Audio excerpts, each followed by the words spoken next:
All right, everybody, I am back with a brand new DC update. And if you think I'm going to stop with the DC hate train, you are sadly mistaken. I am going to continue to criticize this guy for his decisions down there at Warner Brothers Discovery. But again, for those asking me to attack him personally, that is not going to happen. I have noticed something, though, recently about Twitter, and I'm convinced it is filled with children. I've had to block a number of people over the last couple of days that were just trolling for no other reason than to just troll. And it's getting quite ridiculous. So if you don't have something constructive to contribute, there is a good chance you will be blocked. I have to do that on my YouTube channel as well with the comments. I'm not going to deal with those types of derogatory comments that some people make. So with that out of the way, we have a lot to look at. And I still cannot believe how much information is coming out on a daily basis. And there was another character added to Superman Legacy today. And it seems to me that this movie is becoming overloaded with characters. And we're going to have another Guardians of the Galaxy scenario where nobody really has a whole lot of screen time by themselves. And this Superman movie, if they want it to be successful, it has to be focused on Superman. You can't have 40 other characters in there that are going to be intermingling with the storyline here. That just doesn't make sense. I am, and for people who don't know me or you're here for the first time, there are reasons why I don't like James Gunn. I've already seen Peacemaker. I've already seen Suicide Squad. I didn't like either of those projects. I enjoyed Peacemaker more, but if you understand these characters from the comics, these were nothing like the characters from the comics. And James Gunn goes stupid silly with stuff. And so I'm not happy that he's involved in DC Studios. People say, wait till he does a project. I've already seen a couple of projects by him. I've seen how he interacts online. The guy is a freaking man-child, and I do not like the way he operates as the studio head. And I will continue to criticize his performance at Warner Brothers Discovery. But let's take a look at some of these photos. All right, so coming off of yesterday's video where they hadn't confirmed if the cast that I mentioned was really going to be in Superman Legacy, they did confirm it. Even James Gunn came out. I'm going to show you a bunch of photos, and some of these stories may bleed into some of the others, but it says for sure that Nathan Fillion has been cast as Guy Gardner in Superman Legacy. He looks more like a Hal Jordan than a Guy Gardner, and actually played Hal Jordan in some of the cartoons, so I don't understand why he's being cast as Guy Gardner, and especially with his age. Henry Cavill was too old, but now we have Nathan Fillion coming in. Again, just the hypocrisy is high with James Gunn. We do have Eddie Gathegi has been cast as DCU's Mr. Terrific. Now, this guy is rail thin. I'm hoping he will be able to bulk up properly to play the character. I hope we're not going to get skinny versions, because I'm afraid we're going to get a skinny Superman, and now we could get a skinny Mr. Terrific. And yes, I do understand people can put on weight for roles, but I've never seen him. Eddie has never been in a role where he's been big. He's always been rail thin. So, yes, I have concerns about that casting as well. Now, this one just boggles my mind. This is from Vanity Fair, and this totally contradicts what James Gunn has said. It says, Peter Safran says new audiences can watch upcoming DCU movies without knowing anything about the past. We are trying to minimize audience confusion and maximize their enjoyment. Now, hold on a minute. They said the whole purpose of this reboot was to create this one massive shared universe where everything is connected to everything. Are they lying? And as it stands now, The Flash was not a reboot for the DCEU. The last time we saw Superman was in Black Adam with Henry Cavill back, and the audiences, regular audience members, because if you remember, DC is not, Warner Brothers Discovery is not doing movies for fans anymore. They're doing movies for the general audience. The general audience are not the people that are in the know as to what's going on. So when a new Superman movie shows up and Henry Cavill isn't there, how do you think people are going to react? They have to explain this all within, you've got Blue Beetle next month, and you have Aquaman 2. And Aquaman 2 is going through some major reshoots again. And if they don't explain how things switch over, you're going to have a very confused audience no matter what your intentions are. And then on top of that, you're going to throw in all of these characters that have had no introduction into Superman Legacy. I just don't see how people aren't going to be confused. This is going to be some weird voodoo they're going to have to pull off.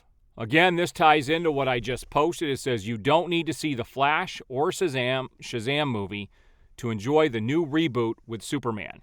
DC Studios boss teases DCU will be built for new audiences that skipped recent movies.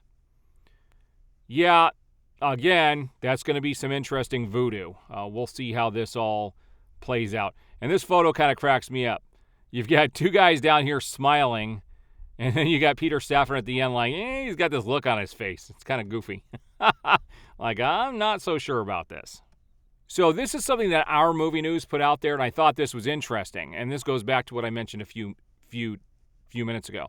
A lot of the fans who are excited for Gunn's DCU were also excited for Shazam 2 and The Flash. And that's all we heard online. Real DC fans, you're not a real DC fan. The hate was super high. And all these people said, you're not true DC fans. And they talked about how awesome Shazam was going to be and how The Flash was going to make $1.5 billion. But they point out both of which bombed at the box office. Don't think he has as many customers as you think. And says, every time I hear someone bitching about James Gunn casting or decisions for his DCU. Yeah, there aren't as many people as you think there are. And these people are extremely toxic online. Like they are just downright rude and belligerent online. It's the most insane thing I have ever seen. This was James Gunn confirming what we all saw, that it says, true. Welcome to the cast of Superman Legacy. Nathan Fillion as Green Lantern, Guy Gardner, Isabel Merced as Hawkgirl, and Eddie Gathegi as Mr. Terrific. Again, that comes from Vanity Fair, and James Gunn did confirm this yesterday. Now, this is a thread that I saw that I thought was interesting. Somebody posted this, and these are all valid arguments, and this is something I'm going to discuss here in a minute. It says, okay, let me understand it clearly. Blue Beetle is DCU's first character. Creature Commandos is the DCU's first project. Superman Legacy is the first DCU movie. But James will start working on Peacemaker Season 2 after Superman Legacy, which means Peacemaker is canon to DCU 1.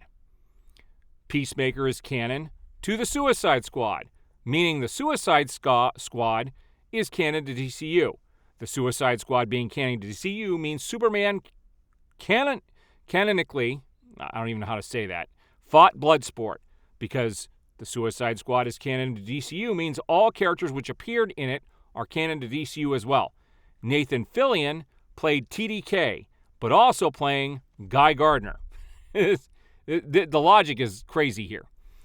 Superman Legacy will show us work origin, but also have the Authority characters, Mr. Terrific, Hawkgirl, Guy Gardner cameos as well, alongside Crypto and Jimmy Olsen. A Waller project is also in the works, means Viola Amanda Waller is canon to DCU. Means DCU Superman is canon to an Amanda Waller, which is canon to previous Superman as well. So easy to understand this universe timeline, isn't it? DC for you. And this person is absolutely correct. Before I get into my thoughts on all of that, we have this podcast that came out where Jim Lee actually went into a comic shop over the 4th of July weekend and actually met with them and was actually confronted by somebody who had a shirt on, a Restore the Snyderverse shirt that Jim Lee wrote. And they got to talking, and I watched half of this podcast, and it says Jim Lee wants to see Jared Lego's original Joker performance in the Air cut, as does everybody else. Anybody who followed this stuff, I heard about how there was over an hour worth of scenes with the Joker that was cut from the theatrical version of The Suicide Squad, meaning there's a whole different movie out there, and I think fans deserve to see that movie, and I think we are getting closer to seeing it. During that discussion, they did talk about, the Schumacher cut as well as the Ayer cut, and these things, there's a good possibility these things will get released, which is kind of interesting. So there's definitely some movement on this and hopefully some good positive news in the future. Now, The Flash is going to be released on 4K and Blu-ray coming up here in just a few weeks or about a month or so. And I can't remember the exact date, but I did pull in here what is going to be included on these discs. So we have Making the Flash Worlds Collide featurette, Flashpoint Introducing the Multiverse featurette, Let's Get Nuts, Batman Returns, again, featurette, The Bat Chase featurette, Saving Supergirl featurette, Battling Zod, Fighting Dark Flash, The Saga of the Scarlet Speedster, Supergirl, Last Daughter of Krypton, deleted scenes, but they don't give any information. The Flash, Escape the Midnight Circus trailer, The Flash, Escape the Midnight Circus priorities, Flash, Escape the Midnight Circus, the inherent dangers of time travel. And there's more. Let's see here. The Flash, Escape the Midnight Circus, fully torqued. The Flash featurette takes us behind the scenes of the creation of Barry Allen's new suit, which they didn't even explain in the movie. They did in the comic, though. The Flash featurette takes on behind the scenes of the creation of Barry Allen's new suit. The Flash, Escape the Midnight Circus, the Psychodrome. And I'm not even sure what these are. Flash, Escape the Midnight Circus, Cyclotron, Dawn. And then they talk about the Blu-ray and what it's going to include. Making the Flash Worlds Collide featurette, and some of these other things, but it's missing a lot of the stuff that was actually on the 4K disc. So I'm going to be picking up the 4K for this. I did like it enough to buy it. I still haven't bought Shazam 2, though, even though it's on Amazon Prime deal. I'm not purchasing it. But I saw all of this, and I thought it was kind of interesting. So it says, they talk about what the Flash movie is about, and we don't need to get into that. All right, and then the big reveal today came from James Gunn himself. He said, I am unbelievably excited for Metamorpho and this opportunity to work with Anthony Kerrigan. I see him as Zaz. I don't see him as anybody other than Zaz. Tell me I'm wrong. That's who I see when I see him. I think he would make the perfect Zaz. So, and I believe he played Zaz. Was it in, what was that in? I can't remember, but I believe he has played Zaz before, and that's all I see when I see him. He's like the perfect Zaz. That's all I see. But again, this movie is getting very bloated. All right, so there are the photos that I wanted to go over today. Now, I did promise the new Mission Impossible movie review. That is not coming today because I thought my ticket was for today, and it's for tomorrow. And what's funny is I wanted to go today, but it's at a time frame I don't have available. And so I will be going tomorrow around noon my time, and I will have a review for it as soon as I get back. Now, I do have a unique movie review I may put up later today. It's going to be a two-parter, so keep a lookout for that. Now, here are my thoughts on everything that I showed you today. Number one, I think that the Superman Legacy film is over-bloated. No matter how they introduce these characters, you're not going to be able to give them enough screen time. It's ridiculous. It's supposed to be Superman himself. It's a Superman film. People do not understand, and these people who worship Gunn, people do not understand. The audience is begging for a Superman film, a film about Superman, not all of these other characters. Everybody was excited when Henry Cavill announced he was coming back, and we were all looking forward to Man of Steel 2. Instead, we're getting this reboot with a bazillion different characters in Superman Legacy, which we're going to hear more stuff. Now, what boggles my mind about all this is the timing of all of this information getting released. Because yesterday, the Blue Beetle trailer, the second one, which I haven't even watched yet, because I want to do a reaction on that as well, that got released yesterday. And you would think that Warner Brothers Discovery would want their focus on Blue Beetle to be as successful as possible. what does James Gunn do instead? He announces his characters that he's casting as Hawkgirl, as Mr. Terrific, as Green Lantern, and now Metamorpho. He doesn't care about what Warner Bros. Discovery is doing. He doesn't care that there's 2 more movies that need to be promoted and need to be seen and need to make some of their money back for their investors. And what do you think is going to happen if these tank and these investors don't want to buy in to Gunn's universe? Because I could tell you right now, if I was an investor, I would not want to put my money in that bank, into that basket at all. I would be running in the other direction. All right, so there's my update for the day. I do appreciate the support. We will see you on the next video.